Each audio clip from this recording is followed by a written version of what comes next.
It was a crisp, cold winter day on the island of Sodu. Snow lay thick on the ground.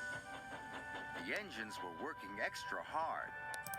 James was pulling the slow goods train. He had stopped at a signal. Percy pulled up alongside carrying the mail.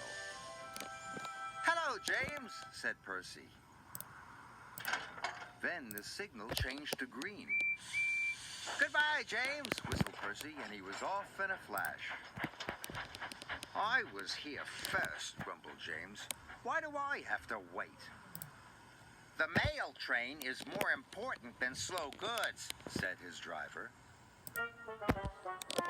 Later, when James stopped for water, Thomas was already in front of him. "I have to go first," said Thomas excitedly. "I am a guaranteed connection." "Everyone has a more important job than me," grumbled James. "Nonsense," said Thomas. "Everyone knows you're a really useful engine." But James wanted to be an important engine, too. Later that day, Sir Topham Hatt came to see James. "You must take coal to all the stations on the island," he boomed. "If the fires in the waiting room go out, the passengers will get cold and complain." "It is a very important job," he added. "You can rely on me, sir," said James proudly. Sir Topham Hatt left. James was excited. "An important job," he said happily. "Phew," sniffed Gordon. "It's only a load of coal after all." "Nonsense," snorted James. "I am going to keep the passengers warm. What could be more important than that?" And he wheeled over to the water tower.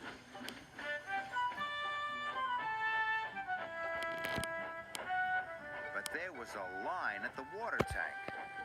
"Come on," he steamed impatiently. "I have an important job to do." "Wait your turn, bossy boiler," said Thomas. James felt too important to wait, so he didn't. James rushed to the coaling station. He met Edward waiting at a junction. Edward was looking bothered. He had too many jobs and he was feeling puffed out. "Can you take these slate cars to the quarry?" Edward asked. "Sorry, Edward, but I can't," puffed James. "I've got the most important job on the island." And he chuffed grandly away.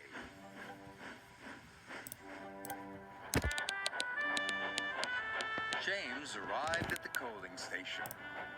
He buffered up to the coal cars and was on his way.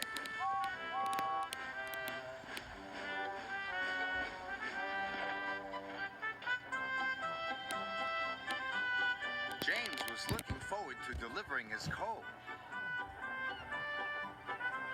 "Now I'm useful and important," he chuffed happily. Then there was trouble. James puffed harder and harder. He went faster and faster. And then he began to feel hotter and hotter. "I don't feel well," wailed James. And he had to stop. "Your water tanks have run dry," his driver told him. "We'll have to wait for help." Just then, Edward pulled up beside James.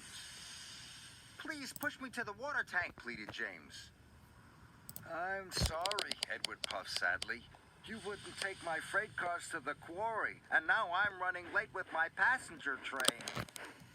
And Edward steamed away.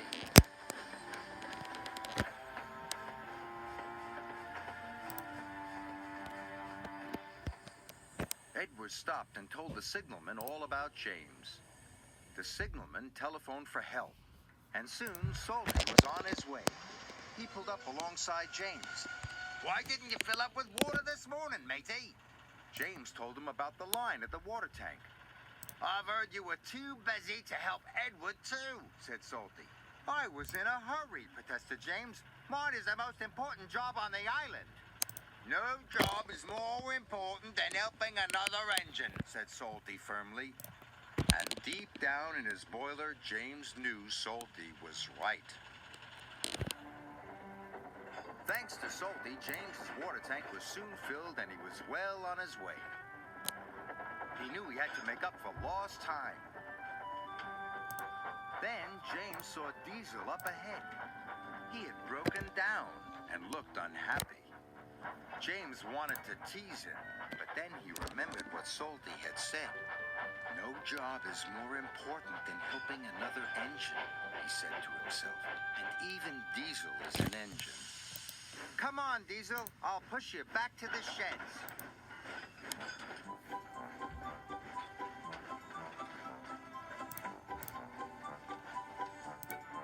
Pushing Diesel and pulling freight cars was hard work. At last, James got Diesel to the repair yard, but he still had to deliver his coal.